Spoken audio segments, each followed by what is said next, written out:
Muy buenos días. Damos las gracias a la Dirección del Deporte Universitario por permitirnos este espacio. El día de hoy tengo el gusto de presentarles al doctor Ramón Hernández, que es residente de segundo año de la especialidad de Medicina de la Actividad Física, el cual tratará con nosotros el tema de obesidad. Muchas gracias. Bienvenido, doctor.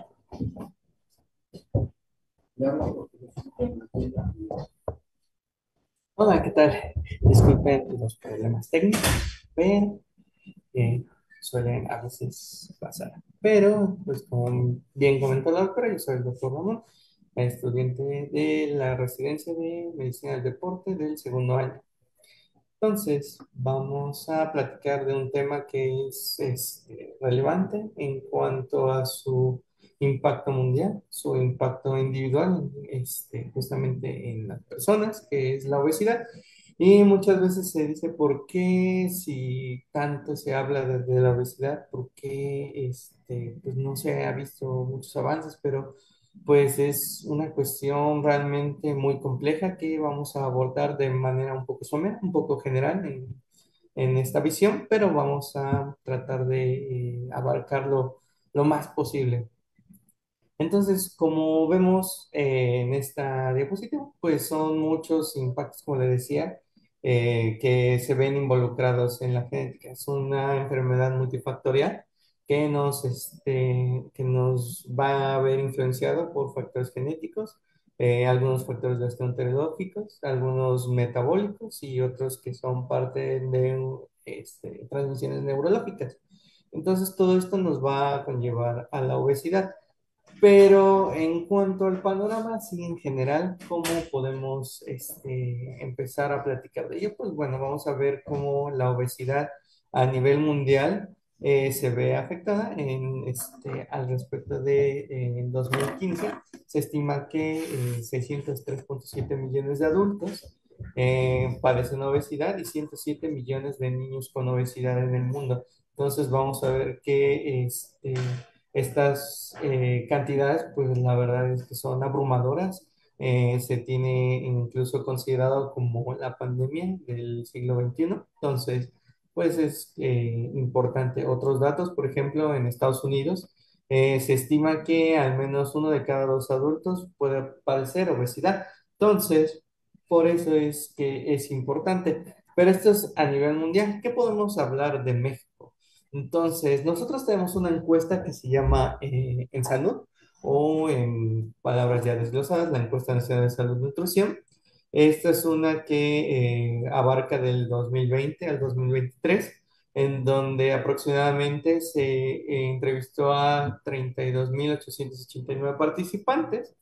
De estos fueron 52% mujeres, 47% hombres, y en este se vio que hay una prevalencia en la obesidad de al menos el 37%, siendo que las mujeres padecen en un 41% y en un 33%. En estos datos, a partir de 1980, que es donde se pueden tener antecedentes de estas, a lo mejor no de la encuesta tal cual de Insanos, pero sí de registros. Entonces se ha visto que se ha duplicado la cantidad de personas, incluso antes se consideraba que era una enfermedad que era de predominio en cuanto a hombres, pero ahora las mujeres también padecen esta enfermedad. Entonces es una cuestión que se debe de tratar.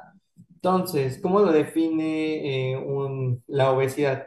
En general, como la OMS lo llega a definir, es simplemente el exceso de adiposidad en el incremento que incrementa el riesgo en la salud, pero si lo desglosamos ya en una definición más conceptual, podemos englobar también que es una enfermedad multifactorial que se ve repercutida, como bien dice, en los riesgos de salud y que hay algunos que son a consideración, como la diabetes, la hipertensión, en algunos casos hasta cáncer, dislipidemias.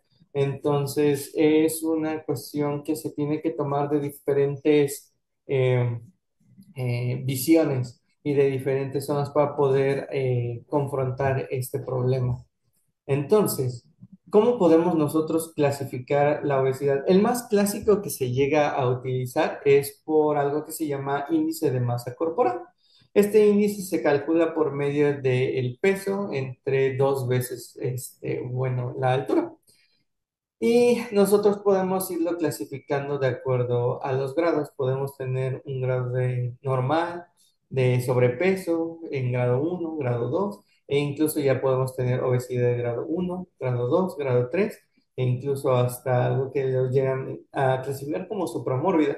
Pero estas clasificaciones a veces se quedan cortas con las situaciones que llegan a pasar en la obesidad.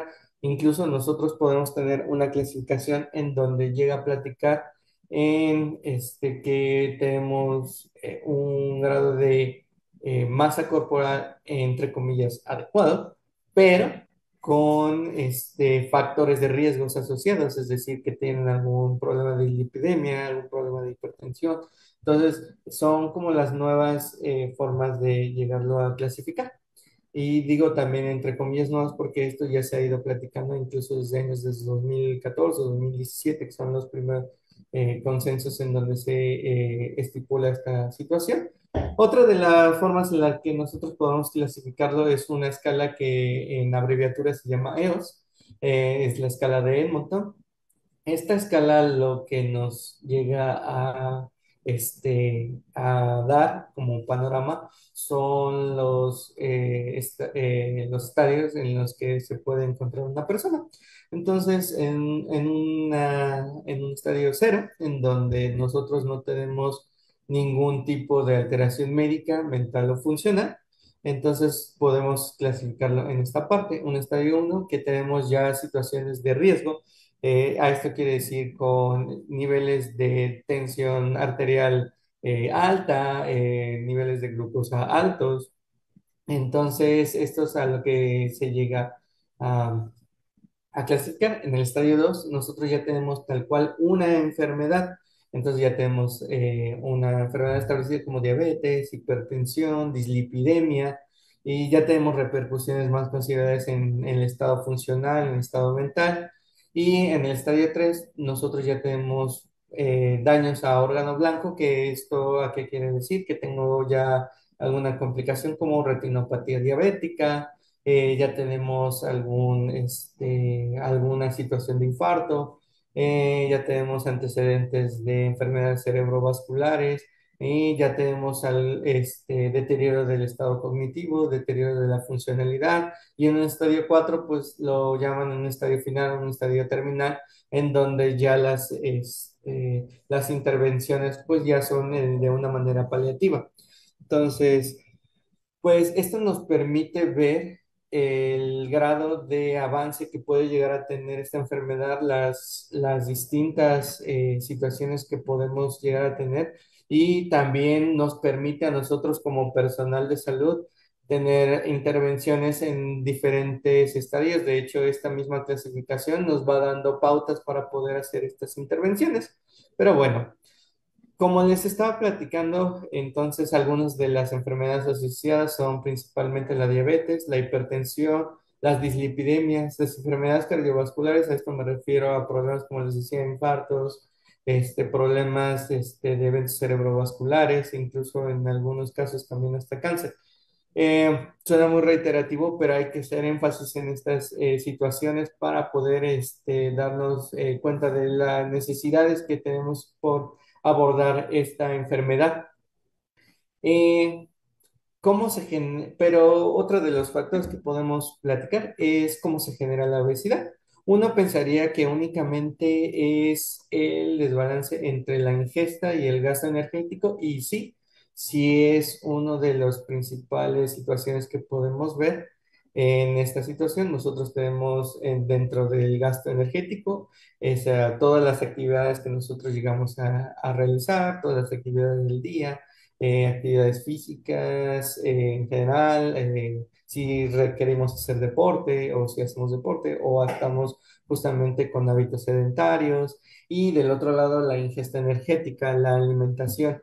Más adelante vamos a platicar un poquito más de ello, pero son factores que también se ven influenciados en esta parte. Entonces, cuando tenemos un imbalance en esta situación, favorecemos el ambiente obesogénico.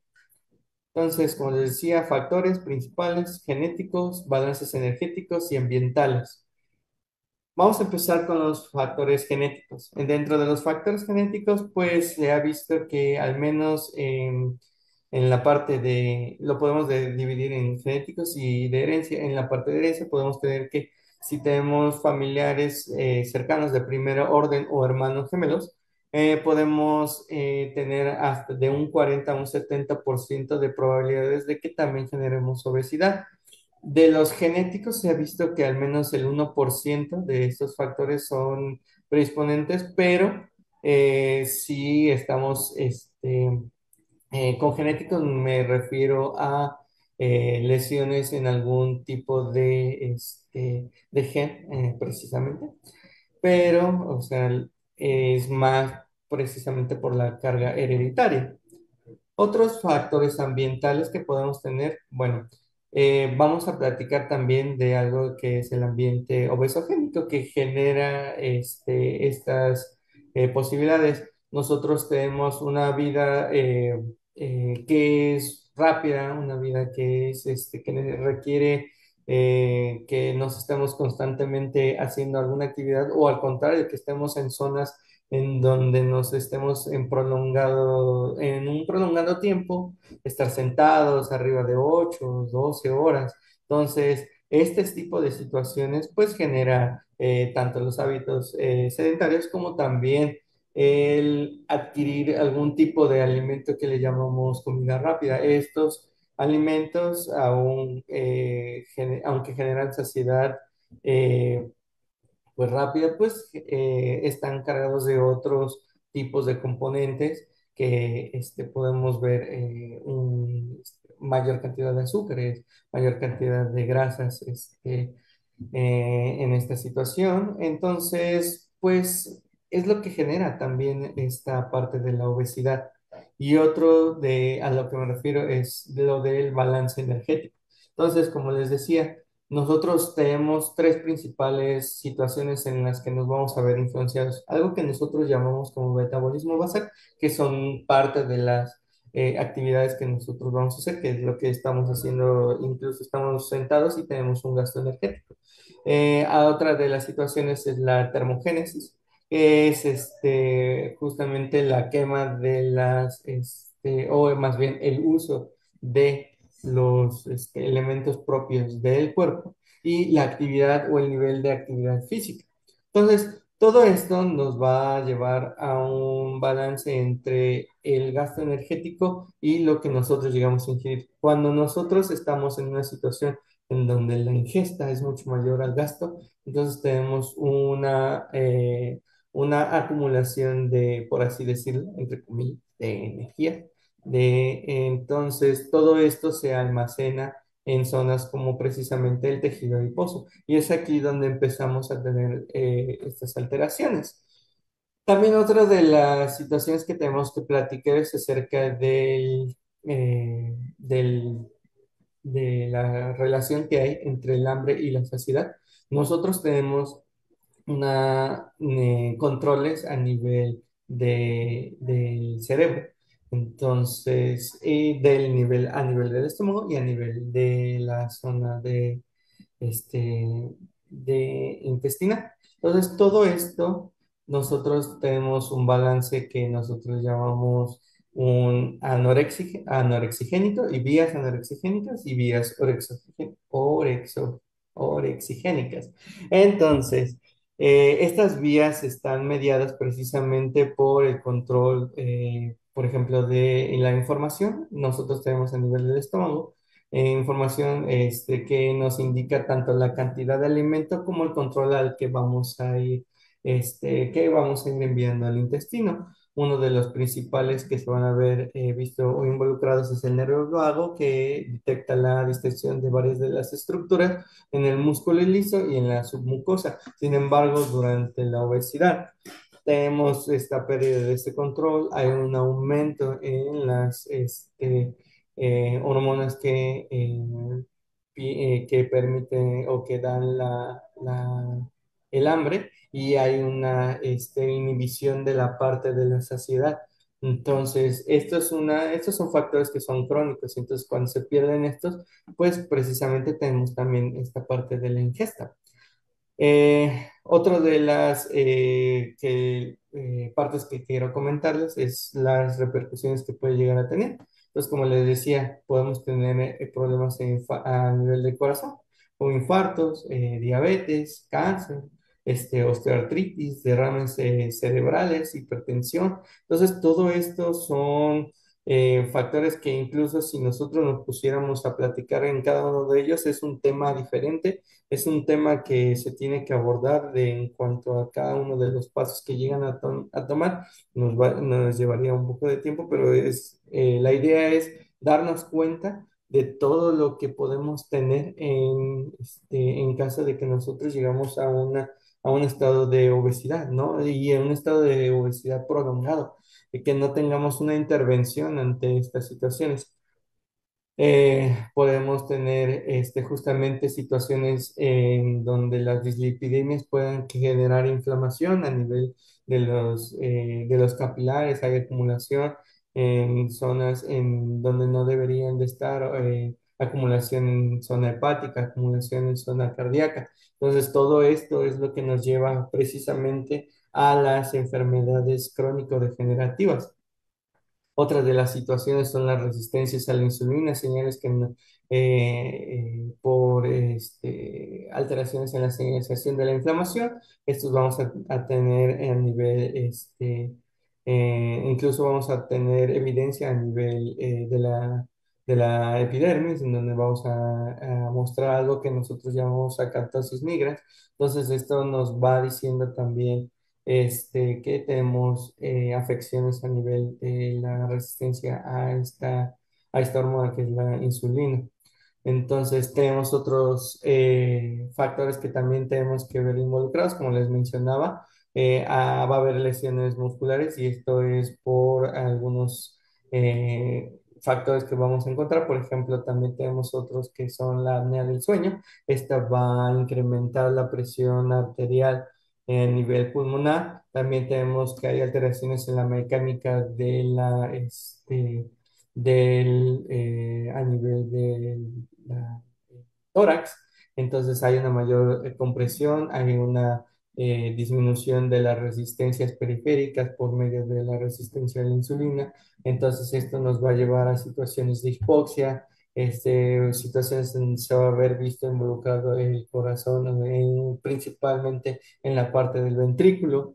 Vamos a tener afecciones de disfunción autonómicas, que estos van a llevar a un ascenso de la frecuencia cardíaca, vamos a tener alteraciones en la contractibilidad, vamos a ver que también hay una mayor demanda en los requerimientos de oxígeno, pero pues del otro lado pues ya no podemos tener el aporte. Entonces tenemos estas alteraciones metabólicas, va a haber un mayor riesgo de síndromes de accidentes cerebrovasculares, hay acumulación en la parte en la parte de adiposidad. Vamos a tener que hay acumulación precisamente en el abdomen que también va a impedir el ascenso del diafragma. Vamos a tener muchas complicaciones, vamos a tener problemas a nivel renal, aumento de los requerimientos de los volúmenes, hay aumento de la renina, angiotensina, que esto a largo plazo también nos va a dar problemas de hipertensión. Entonces, todo esto, todo este conglomerado de problemas van a desencadenar en una falla cardíaca y pues nos vamos a encontrar justamente en los estadios que les estaba platicando antes, estadios 3, estadios 4, en donde ya la funcionalidad de una persona pues es casi nula o mínima.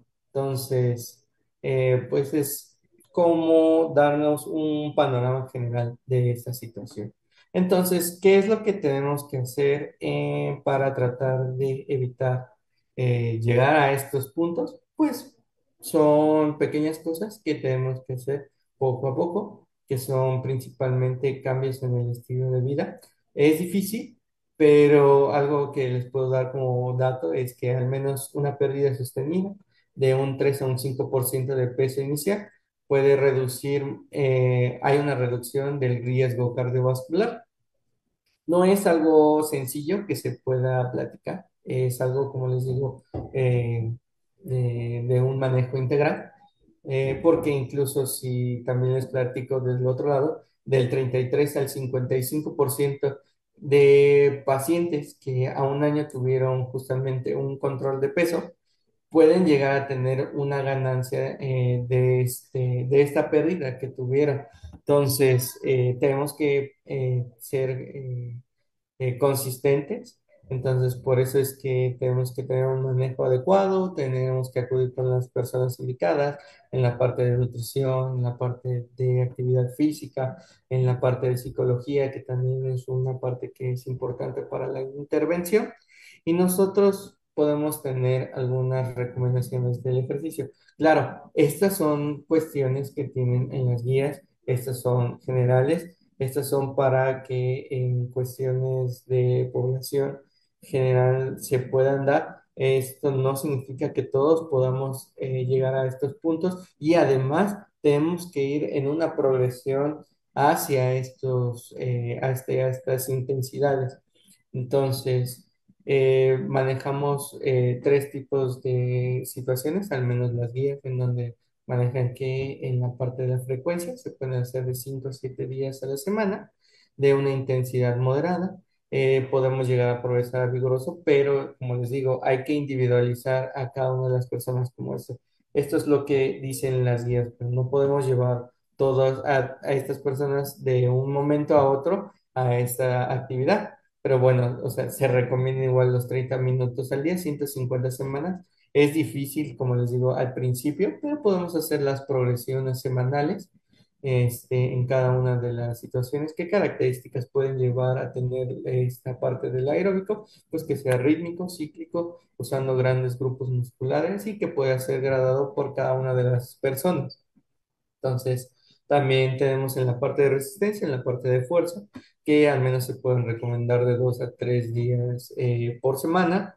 Estos a intensidades del 60 al 70% de su capacidad máxima de levantamiento con incrementos graduales. Estos vamos a llevarlos a 2 a 4 sets de 8 a 12 repeticiones en grandes grupos musculares de mayor tamaño y se va a preferir en un principio a lo mejor el uso de máquinas dependiendo de la capacidad de cada una de las personas, porque pueden ser con máquinas o incluso con su propio peso. Pero como les digo, todo es una progresión, no es algo que nosotros podamos decir de un momento a otro. Tú vas a hacer este tipo de actividades, por eso se sugiere que se acuda a atención con personal especializado principalmente para este tipo de manejos. Y también tenemos que ver en la parte de flexibilidad. La parte de flexibilidad también es importante, en donde vamos a sugerir que igual se puede hacer de 2 a 3 días, estirar al menos hasta una sensación en donde siente como que aprieta, eso es entrecomillado, y mantener el estiramiento, si lo vamos a hacer de manera estática, de 10 a 30 segundos, de 2 a 4 repeticiones y estos, como les digo, la flexibilidad se puede hacer de diferentes formas, estática, dinámica e incluso con facilitación de la forma en la que se vaya a hacer el estiramiento. Pero les digo, todo esto es una progresión, todo esto se tiene que hacer de manera vigilada. No se puede, y esto es solamente en situaciones de obesidad.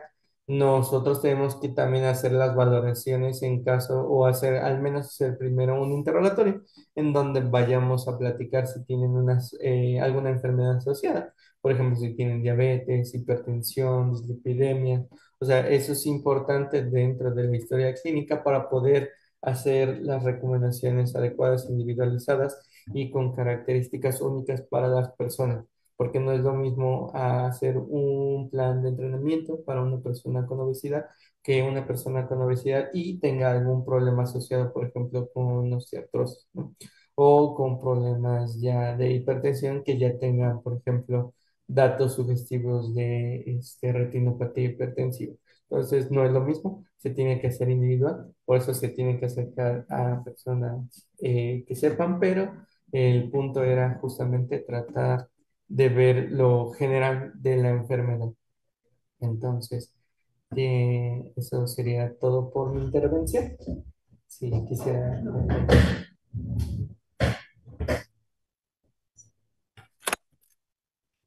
Muchas gracias, doctor. ¿Qué hay con los niños y la obesidad? ¿Hay alguna edad adecuada para iniciar con restricciones alimentarias o se debe de dejar a libre demanda a los niños? ¿Qué opinan al respecto? En cuanto a la parte de niños, o sea, siempre hay un punto de corte en donde nosotros podemos tener que antes de la adolescencia, los niños pueden hacer la misma actividad que las niñas, eso no es problema, pero sí, como mencionaba al principio, es un impacto importante la obesidad en niños, entonces sí debe de haber un adecuado control en la parte de la nutrición, que es la parte más importante.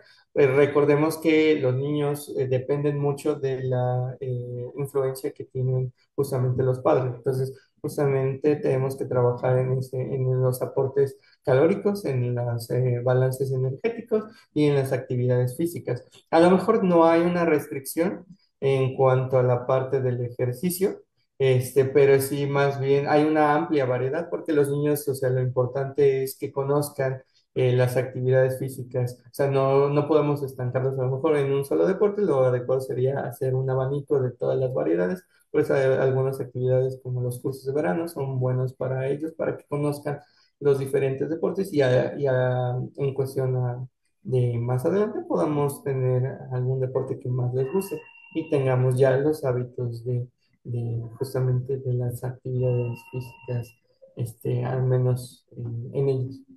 Ok, doctor, pues muchísimas gracias. Damos las gracias a la Dirección del Deporte Universitario por permitirnos este espacio y los esperamos en una próxima sesión. Muchas gracias. Gracias.